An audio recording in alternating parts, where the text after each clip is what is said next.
ఈరోజు మాకు వచ్చిన కంప్లైంట్ మేరకు ఈరోజు ఎంఆర్ఓ మద్దిపాడు మరియు విఆర్ఓ దొడ్డవరం వాళ్ళపైన రైడ్ చేయడం జరిగింది. కంప్లైంట్ యొక్క వైఫ్ చనిపోయారు. సో కంప్లైంట్ యొక్క వైఫ్ వాళ్ళ యొక్క late registration of entry proceeding issue చేయడానికి ఎంఆర్ఓ మద్దిపాడు గారు 90,000 లంచం డిమాండ్ చేశారు. ఆ ప్రొసీడింగ్స్ ఇచ్చినందుకు గాను ఈరోజు ఆయన ఇన్స్ట్రక్షన్స్ మేరకు ఎంఆర్ఓ మద్దిపాడు గారి ఇన్స్ట్రక్షన్స్ మేరకు విఆర్ఓ దొడ్డవరము 90,000 లంచం డబ్బులు తీసుకుంటాగా మాకు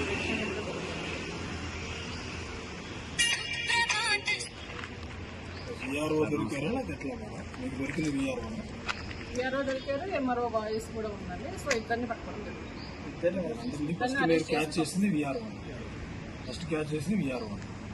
ఎంఆర్ఓ గారి ఇన్స్ట్రక్షన్స్ మేరకు విఆర్ఓని డబ్బులు తీసుకోమన్నారండి. ఎంఆర్ఓ గారు కంప్లైంట్ కి విఆర్ఓ గారికి ఇవ్వమన్నారు. అది తీసుకుని ఆయన అరెస్ట్ ఇద్దరిని అరెస్ట్ చేస్తారు. రేపు నెల్లూరు కోర్టులో ప్రొడ్యూస్ చేస్తారు. Thank you.